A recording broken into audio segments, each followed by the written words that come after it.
이제 아까 밥 먹으면서 우리 얘기를 했는데 교갱협 창립 멤버 1세대들이 작년에 김교환 목사를 은퇴로 거의 다 은퇴했다 그렇게 생각이 되고, 물론 돌아가신 옥 목사님은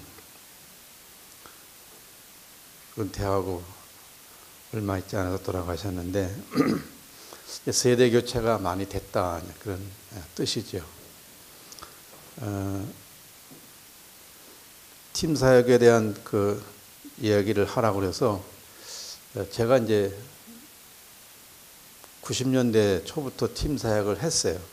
당에서 결의를 하고 또 초빙하는 부교역자들에게 우린 팀 사역이다. 같이 한 팀이 되는 거다. 그렇게 얘기를 하면서 시작했죠. 사실 85년도에 가는 목사님이 저한테 같이 10년에서 12년 동사 목회하자. 그때는 동사 목회라고 그랬어요. 그럽시다. 그래서 85년도에 내 대답을 했는데 사랑의 교회에서 사택을 준비해 놨는데 뜬금없이 홍성교회에서 86년 1월에 오라고 그래가지고 안 간다고 거절을 많이 했는데 갑자기 강력하게 오라고 초청을 해서, 그러면 나는 사랑의 교회 가서 옥 목사님하고 제자 훈련하고 팀 사역을 하기로 했는데, 동사 목회를 하기로 했는데 그렇게 할 수 있냐? 하시라고. 그런 이야기를 이제 듣고 사랑의 교회로 못 가고 이제 홍성교회로 왔고, 사랑의 교회는 제 대신에 최용준 목사, 부산에 내려간 최용준 목사가 대신 갔죠. 93년도에 제가 RTS에서 이제 공부를 했는데 거기서 처음 팀 사역이라고 한 팀 미니스트리라고 하는 얘기를 들었어요. 그리고 그때 처음 거기서 처치 마케팅이라고 하는 말도 들었어요. 마케팅 강의를 들을 때 저는 반발이 심했어요. 이 복음을 얘기하는데 어떻게 마케팅이라고 하는 그런 저속한 용어를 쓰냐. 근데 그 강의하는 교수님은 장로님이시고 경제학자였어요. 그래서 내가 이 일을 많이 제기했어요. 그랬더니 제 얘기를 듣고 내 책을 읽어보고 그리고 조금 이렇게 리딩 어사인먼트를 한 다음에 그 다음에 질문을 하라고. 그래도 나는 계속해서 팀 사역은 좋은데 이 처치 마케팅은 참 싫더라고요. 그래서 이제 한 학기 마치고 리포트를 썼어요. 그리고 그 사람이 쓴 책 이렇게 한 300페이지 되는 걸 쫙 다 읽고 내가 잘못 알았구나. 그래서 내가 사과 편지와 함께 앞에다가 그 사과 얘기도 하면서 리포트를 내고서 내가 귀국하자마자 우리 교회에다가 처치 마케팅을 해야 되겠다.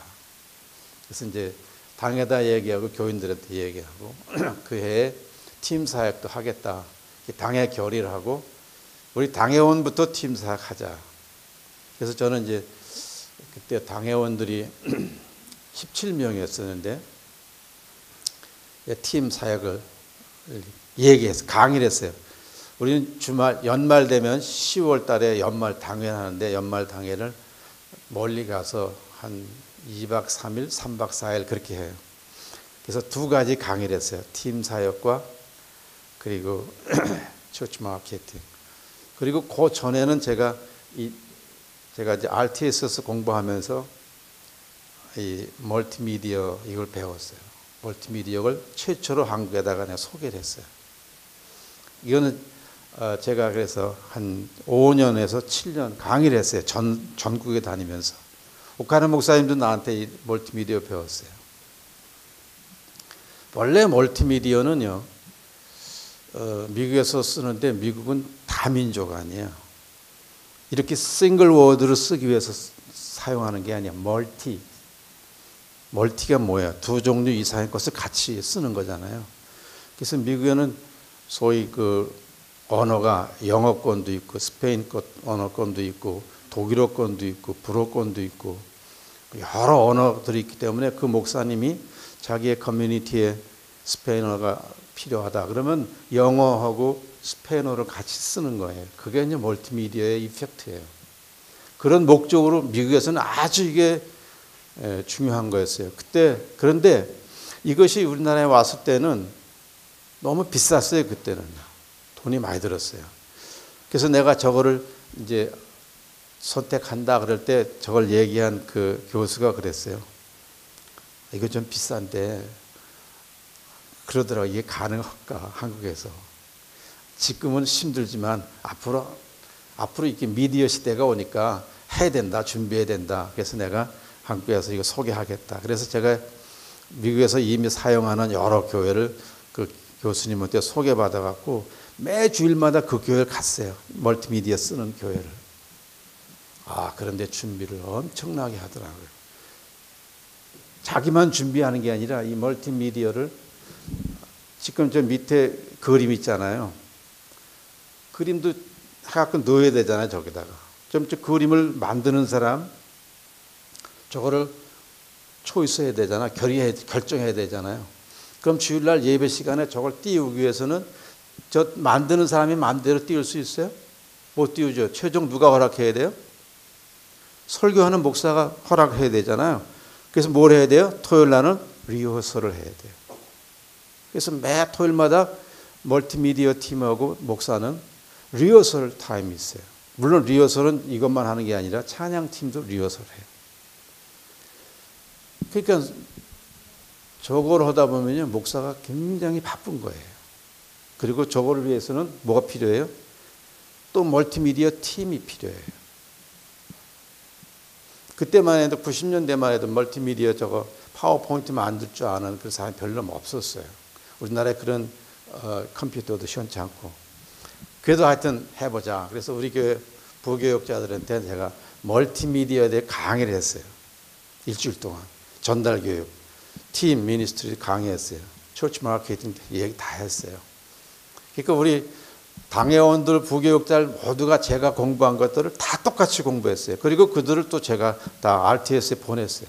왜? 10년에서 12년씩이나 같이 있었기 때문에 너도 가서 공부를 해라. 그래서 교회에서 등록금을 다 대주고 그렇게 했어요. 팀 사역의 그 컨셉은 이제 혼자 하는 게 아니라 어떤 일을 두 사람 이상이 마음과 뜻과 힘을 합해서 공동의 목표를 이루어내는 것이 이제 팀 사역인데요. 이 팀 사역을 하고 싶어 하는 목사님들이 많았어요. 왜냐하면 목회가 힘들기 때문에. 목회 힘들어요. 저도 이제 마치고 났지만, 그 힘든 일은 어떻게 했을까? 근데 할 때는요, 힘들긴 힘들었는데 성령의 기름 부으심과 하나님의 은혜로 대화 없이 했어요. 했지만 이제 지나고 보니까 정말 이거 힘든 일이었다. 그런 생각이 들어요. 여러분도 힘들죠? 우리 아들도 지금 안산 동산교회 부목사인데 힘들대요. 그래갖고 이놈이 지 아버지한테 오질 않아요. 월요일 날도 쉴 날이 없대요. 왜? 일이 그렇게 많대요. 그래서 저는 다 이해하잖아요. 저도 부교역자 때 월요일 날 쉬어본 일이 없어요. 못 쉬었어요. 그렇게 일이 많았어요. 그래서 일을 같이 나누어서 하는 거예요. 나누어서 같이 하는 거예요. 그게 팀 사역이에요. 그런데 이 팀 사역을 하려면 전제 조건이 있어요. 그 전제 조건이 뭐냐면 당회에서 얘기를 해야 돼, 당회에다가. 그래가지고 우리 목사님이 팀으로 한다. 그래서 팀으로 한다는 것을 이해해야 돼요. 그리고 팀이 뭔지를 당회원들도 알아야 돼요. 그리고 부목사님 초청할 때 우리 교회는 팀 사역이다. 팀 사역을 위해서 최하 5년에서 10년, 길게는 12년까지 한다. 6년 이상 하면은 우리는 박사학위 공부까지 디민까지 다 시켜주겠다. 결의했어요, 당에서. 이거 팀 사역을 하기 위해서는 담임 목사가 부교육자들이 그렇게 오랫동안 일하면서 이제 한국 교회 지도자가 되고 다른 교회 담임 목사가 되기 위해서 이런 디민 교육까지 다 시켜줘야 돼요. 그거 아깝다. 그럼 팀 사역 하지 말아야 돼요. 근데 한국 교회를 위해서 또 교회 지도자를 세우기 위해서는 교회에서 그렇게 같이 일하는 사역자에게 팀인 공부하도록 해주는 건 낭비가 아니에요. 우리가 언제 봤다고 방글라데시에다가 수억 원씩 보내요. 우리가 언제 봤다고 필리핀, 저 태국, 저 남아시아, 저 남아프리카, 저 남미에다가 그 많은 선교비를 보내요. 우리 부교육자들 같이 일하는 사람들한테 그렇게 공부할 수 있도록 해주면 얼마나 좋아요. 그런 큰 마음을 이제 담임 목사가 갖고 교회가 가질 때 이 팀 사역은 되는 거예요. 그래서 공동의 목표를 이루기 위해서는 담임 목사님과 부교육자 간에 같은 팀이 돼야 돼요. 한 팀이 돼야 돼요. 그래서 그 정신이 있어야 되는데 그 정신은 공동의 목표가 있어야 돼요. 그 비전을 공유해야 돼요. 우리 교회 비전은 이거다. 그래서 여러분이 다 교회마다 비전 스테이트먼트가 있을 거예요. 그 비전 스테이트먼트를 따라서 같이 그 비전을 이루기 위해서 해야 돼요.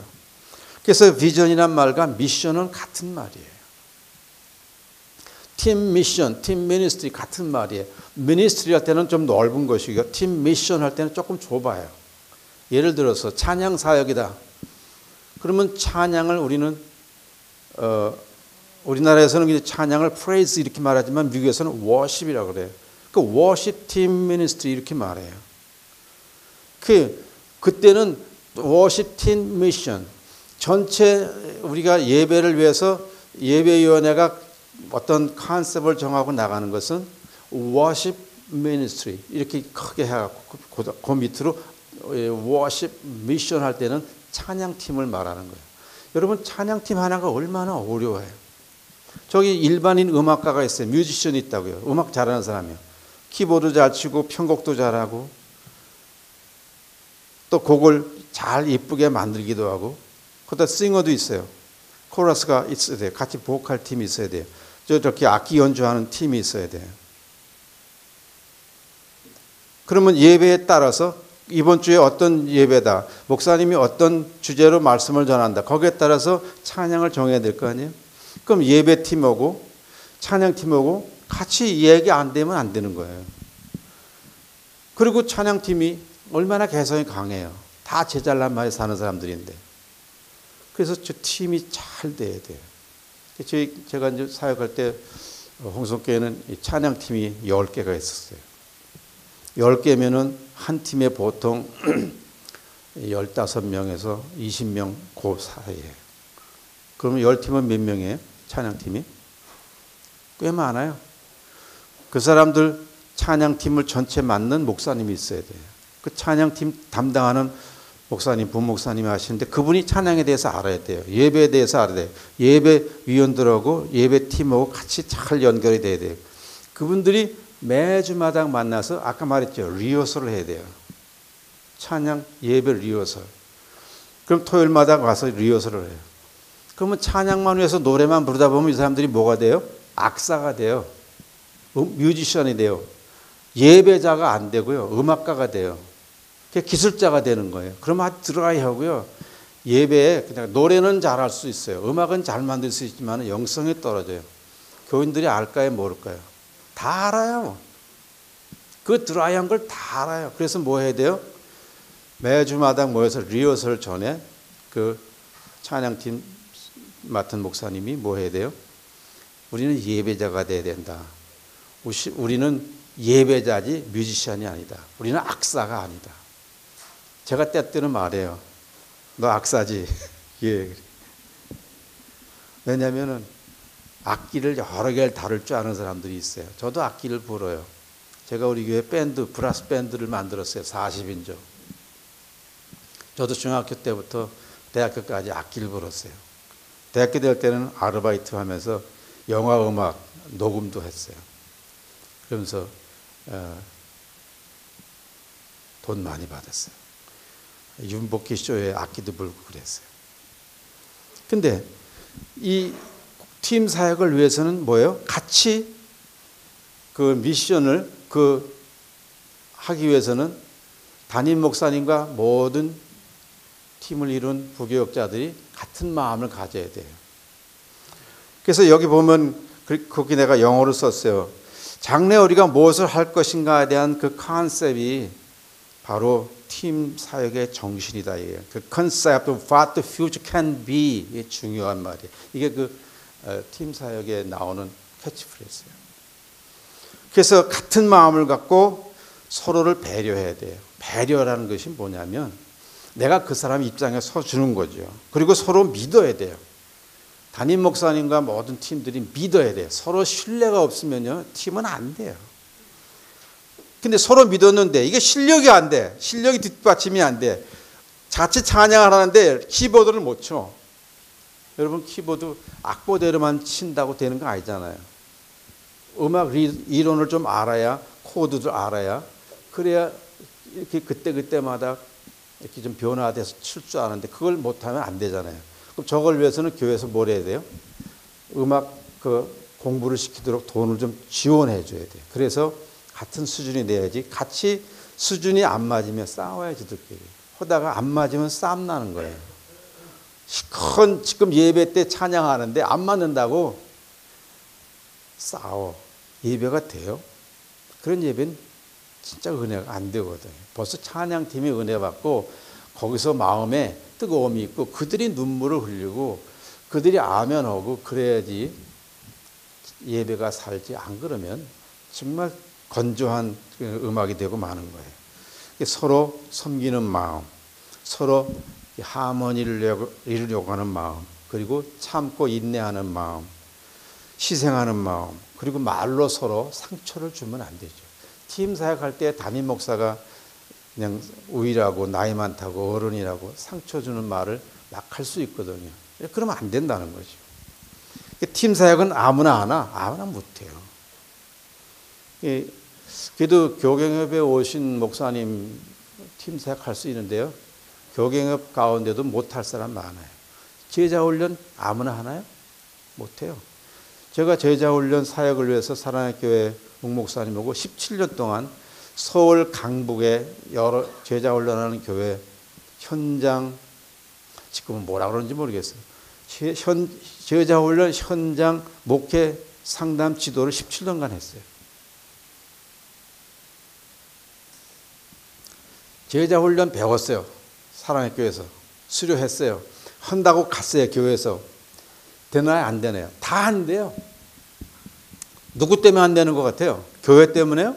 아니에요. 제자 훈련을 배워가지고 간 목사님이 가서 교회 가서 제자 훈련 하는데 그 목사님의 그 캐릭터 때문에 안 돼요. 그 제자 훈련도 훈련 받았다고 되는 게 아니더라고요. 팀 사역도 마찬가지예요. 여기서 얘기 듣는다고 되는 게 아니에요. 그런 사람이 돼야 돼요. 할 수 있는 그 캐릭터가 돼야 돼요. 그런 캐릭터가 없으면요, 못해요. 여기 캐릭터 종류에 대해서 그래서 제가 좀 썼어요. 그래서 인간의 종류가 나와요. 딱딱한 사람, 그리고 부드러운 사람이 있어요. 딱딱한 사람을 영어로는 closed leadership이라고 그래요. closed leadership, 닫힌 리더십이에요. 이 딱딱한 리더십, 이 딱딱한, 여기도 네 가지가 있어요. closed leadership에서 이렇게 점점 오픈 리더십으로 옮기는 사람도 있어요. 오픈 리더십에서 이거 봐줬더니 안 되네. 그래서 점점 또 closed 리더십으로 바꾸는 사람이 있어요. 그래서 이 딱딱한 사람은 분석력, 분별력은 뛰어나요. 과감하게 결정돼요. 근데 약점은 뭐냐면 권위적이에요. 욕심이 많아요. 무리수를 써요. 그리고 사람들과 마음을 터놓고 가깝게 못 지내요. 딱딱한 정도가 20점, 40점, 60점이 나와요. 그거 보면요, 20점이면요, 참 이거 어렵습니다. 완전히 독재예요. 지면 못 사는 사람이에요. 그래서 무리수를 막 쓰죠. 40점은요, 고집이 세요. 근데 상처를 잘 줘요. 근데 내가 지금 20점, 40점, 60점 이렇게 점수 줬는데 이거 다 조사해서 나온 거거든요. 우리가 이제 디민 과정에 가면 이 사람의 그 캐릭터에 대해서 조사를 해요. 첫째 시간에 리더십 조사하고 그다음 시간에 이제 요 캐릭터 검사하거든요. 얼마나 걸릴 것 같아? 하나 조사하는데. 몇 시간 걸리죠? 4시간씩 걸려요. 다 조사합니다. 디민 과정에 다 이거 검사해요. 이 전문가가 나와서 다 검사해요. 검사해갖고 그 사람에 대해서 다 개인적으로 나눠줘요. 너는 어떤 성향이 있다. 잘 거 이렇게 봐요. 자기는 아니라고 생각해요. 근데 만약에 20점이 나왔어. 옆에 사람한테 몇 점 나왔다가 말할 수 있을까 없을까? 말? 안 해요. 그리고 자기는 한 60점쯤 된 것처럼 얘기를 해요. 나중에 이제 가깝게 친하다 보면 다 알게 돼요. 지나다 보면 그래 너 20점이 맞아. 그런 사람들이 많아요. 왜? 같이 공부하잖아요. 양보 없어요. 조금도 지지 않아요. 벌써 알아요. 벌써 하는 말 보면 되게 싸가지 없다 하면 20점에 해당돼요. 60점만 돼도요. 아주 까다로워요. 비판, 불평이 많아요. 물론 하나님도 예수님도 딱딱한 면이 있으셨어요. 그렇지만 하나님과 예수님은 이 딱딱한 면과 부드러운 면을 정말 그때그때마다 필요할 때마다 잘 쓰시는 정말 완벽한 캐릭터를 갖고 계세요. 거기 지금 예를 들어서 좀 썼어요. 그 다음에 부드러운 사람이 있어요. 이게 open leadership이라고 그러는데요. 열린 사람이에요. 장점은 다른 사람 얘기를 잘 들어요. 무리수를 절대 안 써요. 이해를 많이 해요. 동역자 의견을 잘 들어요. 자신을 늘 고치고 배우려고 해요. 그리고 마음이 따뜻하고 잘 지내려고 그러죠. 근데 단점은 뭐냐? 남의 얘기를 듣다가 정작 지 얘기는 못해요. 그 다음에 결단력이 없어요. 이 결단력 없는 게 약점이기도 하지만요. 목회할 때는 결단력 없는 것도 큰 도움이 돼요. 결단한다고 뭘 정했다고 그래서 그 잘 정한 게 아니에요. 안 정하고 나가면요. 주변에 있는 사람이 막 정하시라고 그래요. 아이, 목사님, 이거 합시다. 그래요? 그리고 못 이긴 척 하도 그게 굉장히 좋을 때가 있어요. 교회 집시다. 아이, 나 교회 안 줘요. 교회 못 줘요. 그 어려운 일을 교인들에게 또 어떻게 말해? 아, 짓고 죽을게요. 목사님 합시다. 아유, 그냥 죽으세요. 짓지 맙시다. 그래도 짓자는 사람이 있어요. 장로들 중에는. 저도 그 떠밀려갖고 교회를 지었는데요. 260억 들었어요. 교회 질 때도 팁이 필요해요. 아주 필요해요. 그러면 절대 교회 짓고 나서 아무 부작용이 없어요. 부드러운 정도가 이제 140점이 나오고 120점이 나와요. 그러면 너무 부드러워가지고 줏대가 없어요. 무능하게 돼요. 그런 말을 들어요. 또 110점은요. 부드러워갖고 충돌은 없어요.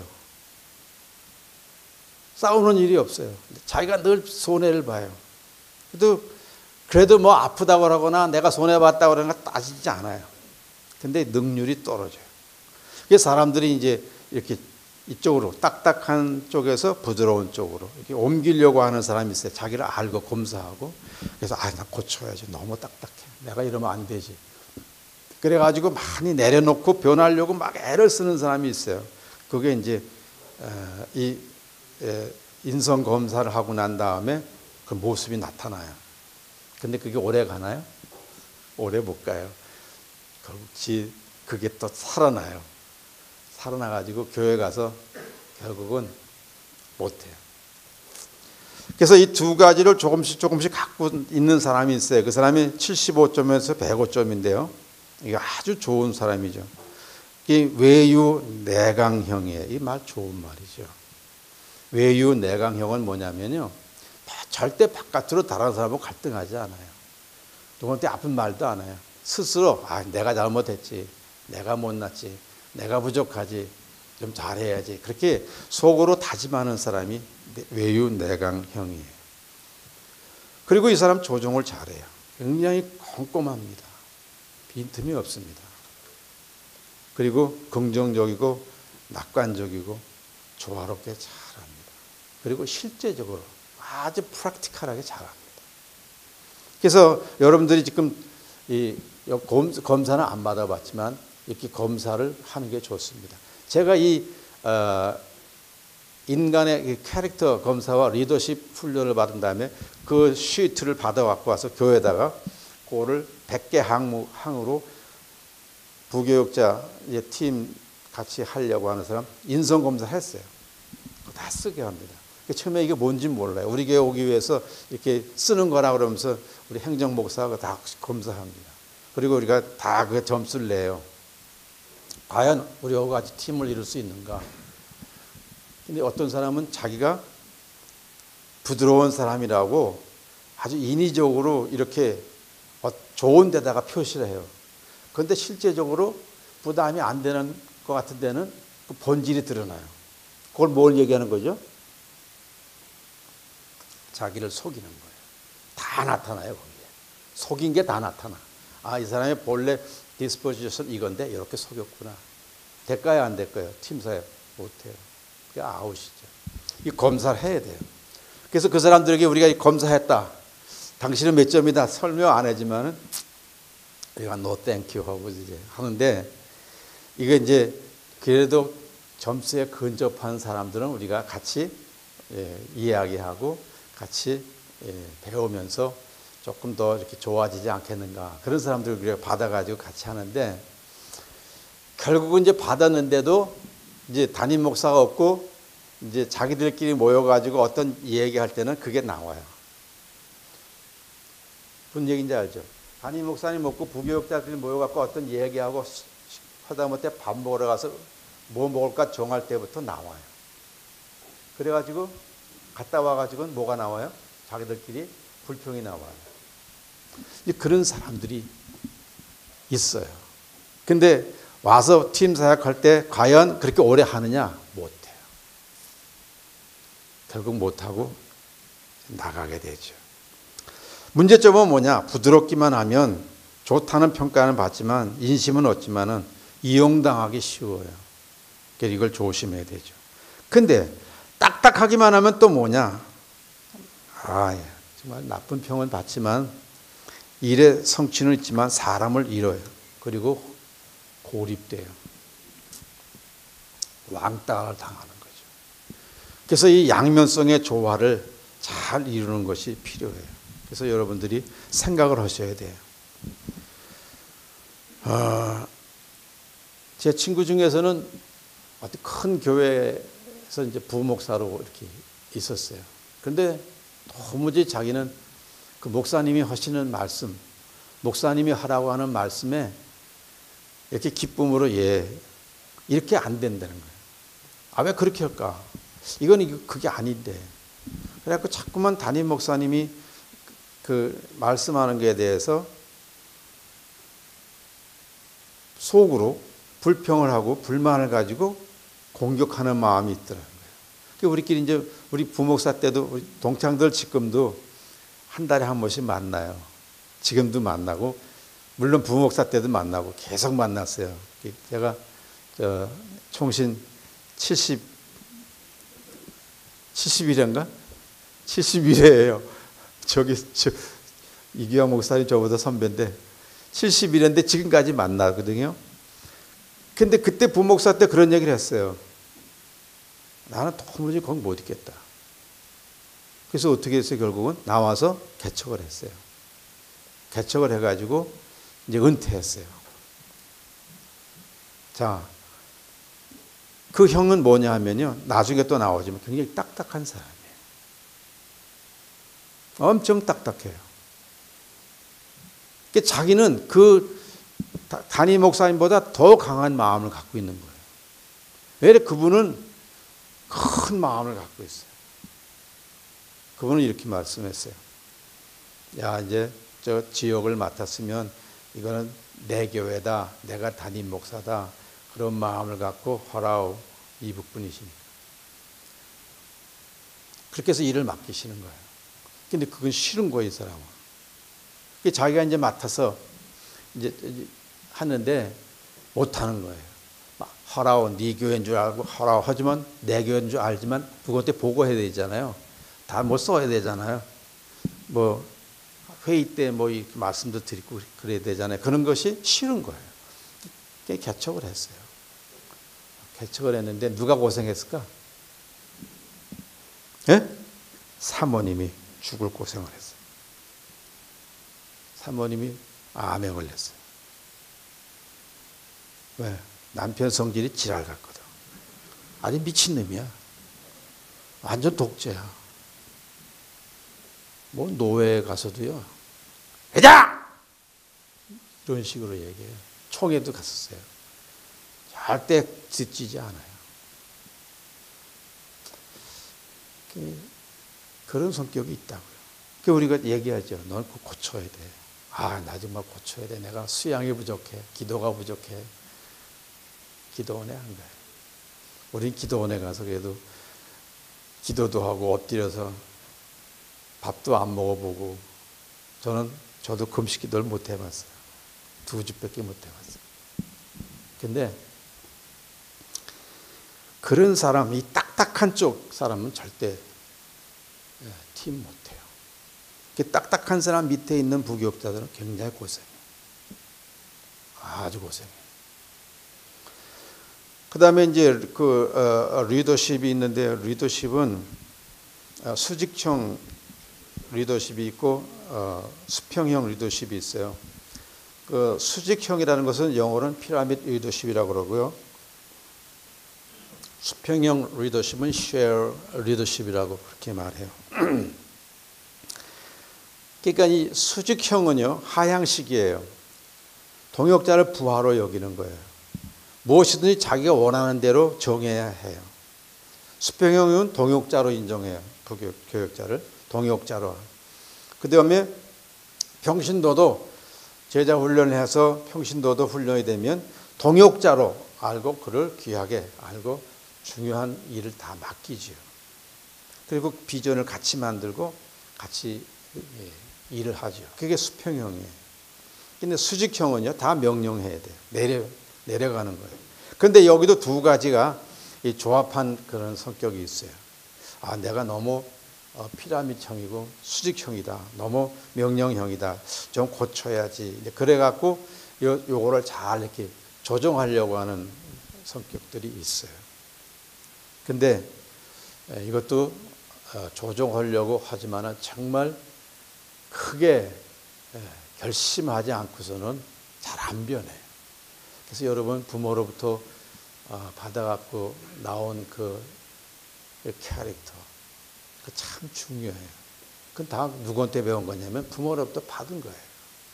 부모님이 어떤 부모님이냐에 따라서 그가 그런 걸 가지고 나온 거지 누가 준 게 아니라 다 부모님 책임이죠.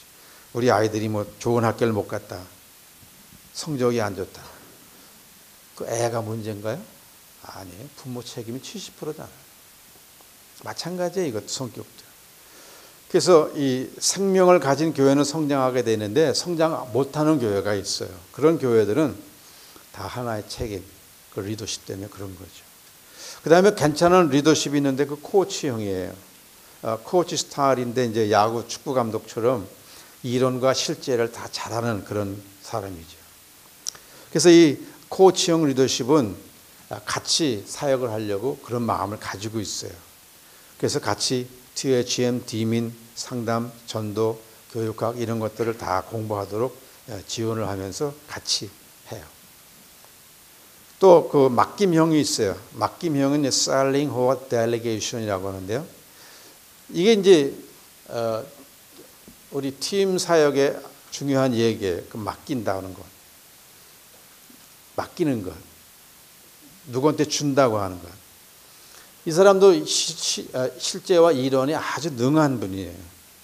그리고 마음의 그릇이 커요. 사람이 큽니다. 실력이 있어요. 능력이 있어요. 그렇지만은 혼자 하려고 하지 않아요.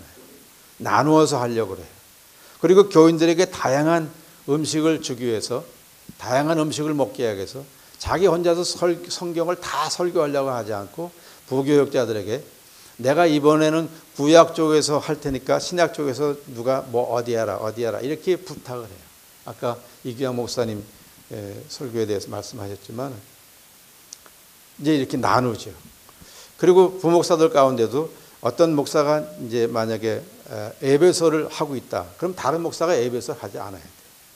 다른 목사는 갈라디아를 한다든가 이렇게 나누어서 해야지. 다른 목사가 지금 에베소를 우리 팀을 나눠서 같이 얘기한 구약의 몇 사람, 신약의 몇 사람, 그리고 실천적인 얘기를 몇 사람 다 이제 우리 예배 전에 얘기합니다. 성경을 나누자. 그러려면 부목사 가운데도 신약을 잘하는 사람이 있고 구약을 잘하는 사람이 있어요. 저는 구약을 공부했어요. 구약에 관심이 많았어요. 그렇지만 그런 걸 다 이제 얘기해야죠. 넌 신약이 어떠냐, 구약이 어떠냐. 구약 중에서도 역사적이 어떠냐, 신약에서도 역사가 어떠냐, 신약에서도 복음서가 어떠냐, 서신서가 어떠냐 다 물어봐요. 자기가 스터디를 해야 돼요. 연구를 했어야지 되는데 그냥 내가 거기 좀 할 수 있을 것 같아요. 이래 갖고 팀이 안 되는 거예요. 그래도 팀이 되려면요, 부교역자라도 그쪽 부분에 전문성을 가지고 있어야 돼요. 뭔지 알아요? 그냥 대충 해가지고 부목사니까 뭐 이것저것 다 그러면 팀이 아니에요. 그는 어중이 떠중이 잡당 모여가지고 아무것도 안 되는 거예요. 각기 그래도 뭔가 할 수 있어야 돼요. 그러려면 뭐 해야 돼요? 그냥 MDB 마치고 한다고요? 모자라요. 공부를 더 해야 돼요. 그래서 그걸 공부하는 데가 많이 있죠, 서울에도. 얼마 전에 이철 목사라고 아시나요? 이철 목사 저하고 이제 대학 동문인데 에스라 학원이라고 있어요. 저기 고향동에. 거기 이제 원장, 거기 총장이라고 그러는데 대학원 대학교로 인가가 났어요.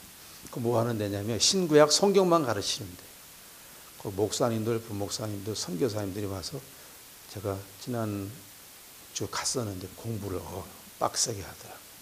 원어로 그냥 파고 들어가고 하는 거예요. 총신에서는 솔직히 대선지서 하면 대선지서 이사야 하나 했지 뭐 예레미야 애가도 안 배우잖아. 안 가르치잖아. 거기서는요, 성경 전체를 절절히 다 공부를 시켜요. 한글로 한다고요? No. 깊이 해요. 등록금이 300만 원이고 1학기 1년 동안은 거기 또 기숙사에 들어가서 공부하게 되고 완전히 공동체 생활하면서 성경을 아주 깊이 공부하더라고요. 이철 목사가 같이 이렇게 놀기도 하고 그랬는데 못 나와요. 거기 들어앉아서. 그래서 수도원이에요, 거기가. 이런 운동이 미국엔 많이 있어요. 미국에 제가 이제 제 아들이 보스턴에 살고 있어서 가끔 가면 보스턴의 목사님들이 학교를 인스티튜트를 하나 만들었어요. 보스턴 네어마이어 인스티튜트라고 만들었어요. 평신도들 가르치는 거예요, 성경을. 여러분, 보스턴에 사는 사람들이 얼마나 힘들게 치열한 경쟁력을 가지고 사는지 몰라요. 근데 그들이 교회 봉사를 하고 신앙생활 하는데 너무 공부를 많이 하다 보니까 목사님은 딜이 받는 거예요. 공부 많이 한 사람들이 날카로워 아주 교역자들도 힘들게 해요. 이건 안 되겠다. 그래서 목사님들이 십시일반 돈을 모아갖고 느헤미야 성경 연구원을 만들었어요. 저도 거기다 1,000불 헌금을 했어요. 저도 강의도 해봤어요. 이런 공부하는 데가 이제 생겼어요. 한국에도 좀 생기고 있어요. 이제 강남에도 지금 생기려고 그러고 우리 은퇴한 목사들한테 그거 물어보고 있어요. 그게 나 좋다고 그러는 거죠.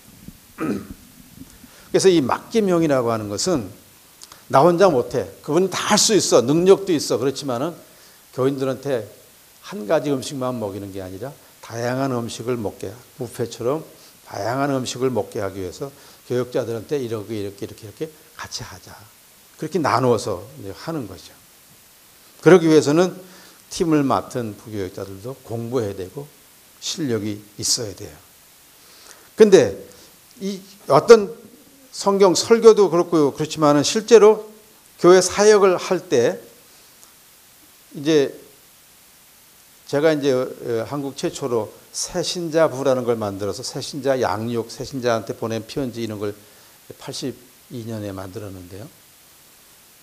그런 걸 이제 해요. 물론 제가 한 거 아니에요. 미국에서 하고 있으니까 그걸 이제 벤치마킹해서 우리나라 실정에 맞게 이제 적용을 했어요. 그럼 담임 목사님한테 허락을 받아요. 근데 그 문제가 생겼어요. 잘못됐어요. 그럼 책임 누가 져야 돼요? 담임 목사가 져줘야 되는 거예요. 이게 팀 사역이에요. 팀장이 책임을 져줘야 돼요. 그러니까 네가 잘못했으니까 네가 독박 써. 이러면 팀이 아니에요. 그건 죽으러 가는 거지. 그 죽이는 거지. 그래서 이 같이 팀을 하면서는 뭐가 있어야 되냐면 어드벤처가 있어야 돼요. 그래서 미국 속담에 do adventure, get advantage. 야, 모험을 해라. 그래야 뭔가 이익이 온다. 그 말이에요. 그래서 do adventure. 그래서 do adventure in creative. 창의적인 그런 어드벤처를 해라. 그러면 어드밴티지가 있다. 아주 유명한 미국의 속담이에요. 그래서 이 크리에이티브, 창의적인 그런 얘기들을 이제 해야 되죠. 여러분이 리더십 종류가 있는데 네 종류 얘기 들어보셨어요? 사자형, 비버형, 수달형, 사냥개형. 여기 얘기 들어보시면 손 들어보세요. Four kinds of leadership. 못 들어보셨어요? 이것도 이제 디민 과정에서 가르치는 거예요. 이것도 조사합니다. 너는 어떤 형인지를 다 조사해요. 이걸 한 2시간에 걸쳐서 검사합니다. 여러분이 얼뜻 볼 때 사자형, 비버형, 비버 잘 모르는 분이 있어요. 비버 아세요? 비버는 저기 북아메리카, 캐나다 쪽에 물하고 물속에서 또 뭇에서도 같이 사는 그런 아주 짐승이에요. 수달 아시죠? 그래서 사냥개형이 있어요. 사자형은 아시는 대로 지배력이 강하죠. 혼자 다 해야 돼요. 비버형은 아주 조직을 잘해요. 규정, 계획표 이런 걸 잘해요. 아주 총무일을 잘해요. 대접하기를 좋아해요. 수달형은요, 재주가 많아요. 유머 감각이 있어요. 분위기를 잘 만들어요. 웃기는 소리를 잘해요. 그래서 그때마다 아주 유머가 탁월하죠. 수달형이 아주 분위기를 잘 만드는 재밌는 사람이에요. 사냥개형, 변함이 없이 꾸준하게 충성스럽게 일을 잘하는 사람. 이제 이 Four Kinds of Leadership에서 조사를 하다 보면 여기 중에서 그 어떤 성향인지 그 사람에 대한 캐릭터가 나옵니다. 리더십 종류가 나와요. 그러면 지금 디민 과정에서 그 목표하는 것은 과연 이 사람이 그 디민을 공부하고서 목회인데 결국은 목회를 어떻게 해야 좋을까 하는 것을 가르치는 거예요. 그게 디민 과정이에요. 그래서 이거 리더십 이거 종류를 많이 검사를 해요. 그래가지고 이 검사한 것을 바탕으로 해서 학교에서는 그 교수님들에게 이번에 온 학생들 제가 이제 한국에서 간 목사 4명, 미국에서 목회하는 한국인 목사 3명, 인도네시아 사람, 미국 사람, 홍콩 사람 그렇게 13명이서 같이 디민 과정을 했는데 이걸 따라서 굉장히 많은 걸 가르치고 레포트를 쓰게 하고 실제적으로 이 리더십에 따라서 교회에 가서 어떻게 할 건지 내가 저 성격을 검사했더니 나는 이런 게 나왔다. 그래서 나는 어떻게 해야 되겠다. 이런 걸 교수한테 내요. 그 교수가 그거 다 읽어보고 지적을 해요. 당신은 이렇게 그렇게 써냈는데 이거 갖고 부족하다. 요거 좀 더 해야 된다. 그래서 요거 더 써내라. 그래서 또 그 리콰이먼트를 내요. 그래서 다시 써내요. 그래서 이제 상담을 해요. Is it true? 써내는데 이거 진짜로 할 거냐? 그냥 리포트냐? Is it just only report? And the true action? 물어봐요. Yes, I do. Is true? Yeah. True? Yeah. Is sure? Yeah. 사인해줘요. Is sure. 그렇게 다짐을 해요. 그래갖고 그 사람이 교회에 가서 그런 리더십을 갖고 공부해요. 끝마치게 리더십에 이래요. I make sure you do your just do it. 여러분이 한다는 거 꼭 해야 됩니다. Make sure. Amen. 아멘.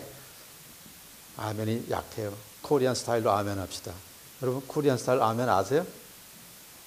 몰라요? 코리안 스타일 프레어 아시죠? 인터내셔널 미팅에 가면 We pray in Korean style. 그러면 할렐루야 삼창하고 기도하는 게 코리안 스타일 프레이예요. 코리안 스타일 아멘은 뭐예요? 아멘만 하지 않고 아멘 한 다음에 뭐가 나와야 돼요? 할렐루야가 나와야 돼요. 이게 코리안 스타일 아멘이에요. 여러분 인터내셔널 미팅에 가봐요. 제가 IBF에서 40년 동안 일했기 때문에 IBF는 한 160개 나라 사람들이 모여서 이렇게 인터내셔널 미팅을 많이 해요. 그런데 가보면 꼭 얘기해요. 코리안 스타일. 다 알아요. 세계 사람들. 그래서 이 팀 사역을 하기 위해서는 이 네 종류의 사람들이 나오는데요. 이 네 종류를 잘 믹스하도록 유도를 해요. 그래서 지금 이렇게 이게 지금 한 사람이라고 그럽시다. One man. 그러면 지금 이제 칠판이 없기 때문에 그냥 종이로 예를 드는 거예요. 이 한 사람인데 이 한 사람 속에 처음에는 사자만 있었어요. 근데 이 속에다가 반은 비버를 넣도록 해요. 반은. 왜? 뭘 해야 되기 때문에 그렇죠? 뭐 때문에 그런 거예요? 조직을 해야 돼요. 교회 조직을 할 줄 알아야 되거든요. 근데 조직만 해갖고 안 되잖아요. 조직이 되려면 뭐래요? 재밌어야 되잖아요. 그럼 뭐가 필요해요? 비버가 있어야 돼요. 그래서 또 접어야 돼요.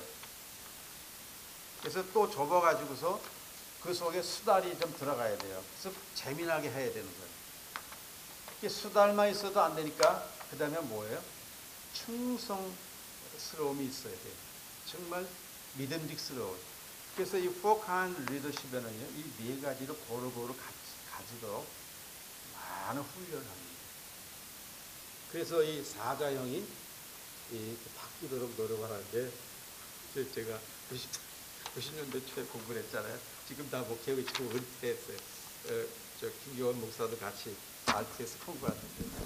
자, 끝났어요. 지금 각각 교회 가서 목회를 해요. 우리까지 만나서 얘기를 해요. 이 포카인스 리더십 배웠어요. 과연 그 네 종류가 있는가? 있긴 있는데 어느 파트가 강한가에 따라서 그 목회 현장이 나타나요. 무슨 말인지 알겠죠? 그래서 팀 사역의 실제는 뭐냐면 부목사님과 담임 목사님이 같이 팀이 돼서 하는 거예요. 그래서 맡은 분야에 자기가 맡았어요. 맡은 분야에 전문적인 식견을 가지고 해야 되는데 시간이 어떻게 된 거예요? It's over? 5분 남았어요? 예. 그래서 아까 이야기한 대로 예배 후에 찬양팀이 있는데 찬양팀도 이게 팀 미션이에요. 워십 팀 미션. 이 편곡, 음악과 보컬, 악기, 음향기기. 여기 지금 이것도 나오기 위해서 저기서 지금 조정을 해주잖아요. 저 조정하는 것도 굉장히 어려운 거예요.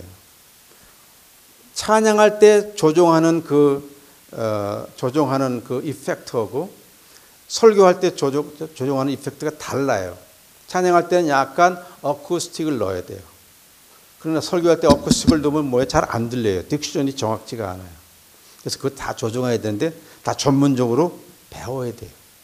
어쿠스틱 기계 조정하는 사람들은 그냥 할 거 없으니까 거기 가서 이거 하고 그렇게 하면 안 돼요. 예배에 아주 중요한 사람이에요, 저 사람. 그래서 저는 이제 교회를 지으면서 동아방송대학에서 엔지니어 과가 있어요. 저기 공부시켰어요. 조명팀도 있고요. 다 공부시켰어요. 우리 교회는 그래서 교회 안에다가 스튜디오를 만들었어요. 녹음실을. 왜? 내가 이제 방송 설교를 가는데 맨날 방송국 가서 설교 녹음을 해요. 오고 가고 시간이 너무 낭비되니까 교회에서 녹음을 하는 거예요. 그리고 보내면 되는 거예요. 계속 또 보내면 동영상까지 다 가잖아. 그래서 교회에서 다 만들었어요. 그러려면 기술자가 있어야 되죠. 뭘 해야 돼요? 편집해야 돼요. 편집기기가 있어야 되죠. 영상 편집. 이런 거 다 기술자예요. 근데 교회에서는 저런 사람들을 어떻게 생각해요? 하찮게 생각하는 거예요. 그냥 할 일 없이 그냥 왔다 갔다 하다 좀 하는 사람도 알고 있어요. 그래서 돈도 몇 입 안 주려고 그래요. 그런데 진짜 중요한 거거든요. 웬만큼 교회 침대는 저 음향기기가 얼마나 비싼지 여러분 잘 모르실 거예요.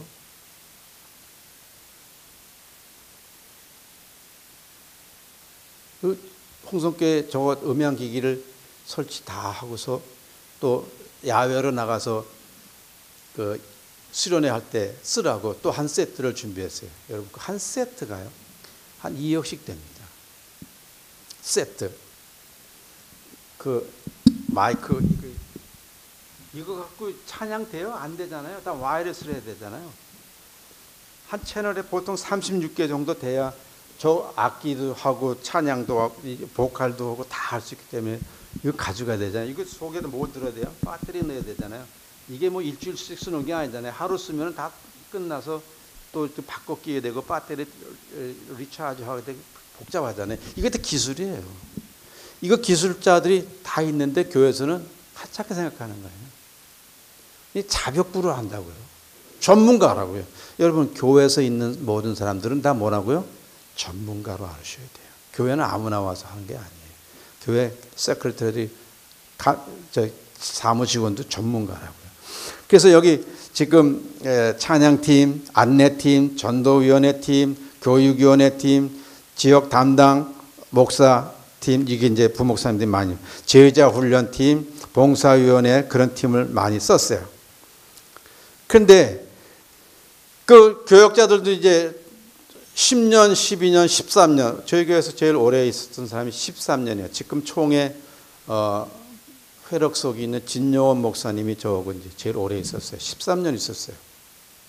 그래서 디민까지 다 마쳤어요. 그리고 저쪽 교회 갔어요. 여러분 부목사인데 박사학위를 받고 가는 거예요. 이 목사님이 얼만큼 이 교회에서 잘했는가는 그런 것을 그쪽에서 평가를 받는 거예요. 가서 이제 그렇게 하셨어요. 지금도 잘하고 있어요. 그런데 같이 있으면요, 한 사역만 할 수 없고 로테이션을 해야 돼요. 로테이션 할 때, 그래도 담임 목사가 이렇게 보잖아요. 몇 년 하면서 저 사람 뭘 잘한다. 어떤 일에 좀 능력이 있다.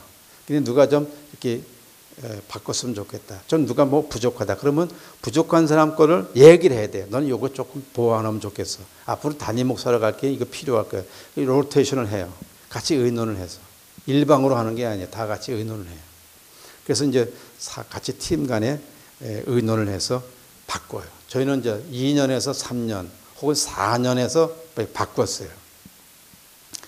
그러다 보니까 평안한 중에 교회가 부흥하는 거예요. 평안한 중에 부흥하는 거예요. 여러분 부흥이 먼저예요? 평안이 먼저예요? 평안이 먼저예요. 평안해야 돼요. 교회는 평안하면 부흥하게 돼 있어요. 팀 사역의 근거가 뭐냐? 출애굽기 17장에 보면 르비딤 전투가 나와요. 르비딤 전투. 모세가 올라가서 손을 들고 기도하면 여호수아가 전쟁터에 가서 이겨. 그건 성경에 지금 안 썼어요. 출애굽기 17장에 르비딤 전투 다 아는 얘기예요. 그래서 그 모세와 아론과 훌, 여호수아 그들이 팀을 이루어서 기도하면서 전쟁하고 승리한 거예요. 바로 출애굽기 17장이에요. 출애굽기 18장에 보면 모세의 장인 이드로가 그 사위한테 1000부장, 100부장, 50부장을 맡겨서 이렇게 일을 같이 나누어서 해라. 혼자든 지쳐서 죽는다. 그런 어드바이스를 해요. 전도서 4장 9절에서 12절 보면 그랬어요. 혼자서 하는 것보다 둘이 하는 것이 낫다. 혼자 하다가 넘어지면 붙들어서 일으켜줄 자가 없다. 혼자 들어놓으면 쓸쓸하다. 둘이 놓으면 따뜻하다. 혼자는 패하지만은 두 사람 맞설 수 있지만은 세 겹줄은 끊어지지 않는다. 이게 전도서 4장에서 주는 팀 사역의 어드바이스예요. 예수님도 12제자를 부르신 게 팀이에요. 6, 이렇게 이 두 팀 나누고 3명씩 4조로 나누어서 했어요. 또 2명씩 6조로 나눠서 전도를 보냈어요. 이게 다 뭐냐? 예수님의 전도, 팀 사역이죠. 사도들도 팀 사역을 했어요. 사도행전 6장에 7 집사를 세워서 사도들을 말씀 전하는 일을 집사들은 이 봉사하는 복지 사역을 하도록 했죠. 사도 바울도 전도 다니면서 혼자 다니지 않고 바울과 실라 같이 다녔어요. 디모데 같이 다녔어요. 이런 것들이 다 팀 사역의 성경적인 근거들이 있어요. 그 외에도 많은데 제가 그 정도 소개하는 거예요. 여러분 목회는 혼자 하는 게 아니에요. 담임 목사도 담임이지만 혼자 하는 게 아니라 만나는 거예요. 저는 이규양 목사님을 굉장히 존경해요. 제가 알기로 우리 교단에서 지금 살아있는 사람 중에 저렇게 설교 잘하는 사람은 난 보다 처음 봐요. 진짜 설교를 잘해요. 제가 그래서 강사로 2번 초청했어요. 2번 초청하기 힘들어요. 올 때마다 신금을 울려요. 대단해요. 아까 말씀드렸지만 다 그런 연구가 있었기 때문인데 그게 대단한 거죠. 여러분, 그렇다고 여기 내가 그런 걸 썼어요. 팀 사역은 해야 된다. 근데 목사도 사람인데 설교 잘한다고 목회 잘하는 것이냐? 아니에요. 여기 설교학 책에 그런 말이 있어요. 목사가 설교 잘하면 교회에서 환영받고 교회가 성장할 거라는 미스. 미스가 뭐예요? 신화가 있다. 신화는 콰시, 그건 가짜예요. 그건 없는 거예요. 뭐가 중요하냐? 교인이 목사와 공감하는 비전, 진정성, 그리고 목사님이 설교한 대로 사는 모습이 보일 때 교회가 되는 거예요. 말만 번지르르하게 잘한다고 되는 게 아니에요. 미국에 우리 아들이 사는데 목사님이 다른 사람의 설교집을 베껴가지고 설교했다 걸렸어요. 그래서 6개월 설교 중지시켰어요. 다시 왔는데 이번에는 한국 사람, 한국 목사님 설교집을 그대로 또 했어요. 아웃됐어요. 우리 노예도 어떤 목사님이 다른 목사님 설교집을 갖다가 그대로 했어요. 아웃됐어요. 여러분, 그런 도둑질은 하지 마세요. 말만은 잘한다고 되는 게 아니에요. 저는 그렇게 생각해요. 설교는 바르게 해야 된다. 잘하는 게 아니라 잘해야 되는 게 아니라 바르게 해야 된다. 사도 바울이 여러분 말 잘했다고 그래요? 말은 촌하다고 그랬어요. 그렇지만 그가 얼마나 신실하게 희생적으로 사역을 했어요. 팀, 여러분 팀을 사랑해야 돼요. 그리고 팀 잘 대우해야 돼요. 우리 교회들이 인색해갖고 부목사님 사역이 그렇게 많은데도 생활도 안 되게 페이를 줘요. 우리 아들도 동성교회 부목사인데 저희 엄마한테 엄마 좀 힘이 드네요. 저희 엄마한테 뭐라고 SS를 보내요. 우리 아들은 뭐 감동이 되면 부목사 페이 뻔한 건데 동성교회는 그것도 없어. 16개월도 안 줘. 12개월 주고 끝이야. 서울로에 오면 그건 안 되게 돼 있는데. 그러고서는 헌금을 하는 거예요. 생활이 안 되는 거예요. 어려운 거예요. 그래서 교회가 너무 인색한데 여러분 그런 마음 갖지 말고 좀 잘해 주시다 그 말이에요. 여러분 저는 그렇게 생각해요. 목회는 참 힘들다. 힘든데 제가 이렇게 젊었을 때는 참 새벽 기도하기 힘들었어요. 그런데 점점 나이가 들면서 목회하면서 이렇게 기도하는 게 얼마나 큰 은혜인지 몰라요. 제가 송구영신 예배 때마다 전 교인한테 내년도에 여러분이 할 기도 제목을 내시오. 그러면 종이에다 적어내요. 그리고 그 종이 모아보면 한 기도 제목이 한 3만 개에서 한 5만 개 정도 돼요. 그거 혼자 다 기도할 수 있어요? 못해요. 그래서 어떻게 해요? 1월달, 2월달에 저서부터 부교역자들에게 그걸 다 나누어줘요. 각자 기도해라. 그리고 다 모아요. 제가 이렇게 가지고 있어요. 왜냐하면 기도하면서 기도 응답 받은 거 물어봐요. 기도 제목 내시는데 기도 응답 받았어요? 제가 뭐 냈는데 본인도 잊어버렸어. 뭐 얘기요? 써내긴 했는데 기도는 안 한다 그 말이에요. 그런 사람이 많아요. 그렇지만 목사는 뭐예요? 기도해주고 기도 응답 받았는지 확인해야 돼요. 그렇게 하면서 참 기도 응답 받은 게 너무 많아요. 그래서 여러분 기도 힘들지만 하세요. 그 시간이 참 좋은 시간이었다는 거죠. 제가 우리 교역자들한테 같이 일하면서 절대로 다른 교회 가서 중소도시에 가거나 조금 못 사는 사람도 보면 무시하는 말을 하지 말라. 절대 그런 말 하면 안 돼요. 골고루 교인들을 사랑해야 돼요. 그리고 여러분 인색하게 하지 마세요. 감사한 마음으로 하나님께 헌금하세요. 여기 사모님들도 오셨다니까 사모님들도 그렇게 인색하게 달달달달 떨고 그러지 마요. 그리고 하나님도 떠오세요. 하나님이 떠오시면 안 주세요. 바치세요. 그러면 하나님이 많이 주세요. 그걸 믿으세요. 믿으시고 실천해 보세요. 절대 손해보지 않습니다. 그리고 성실하게 끝까지 마라톤처럼 하세요. 그러면 우리 목사님 잘하신다. 그런 말을 들을 거예요. 그럼 됐죠. 이상입니다. 끝.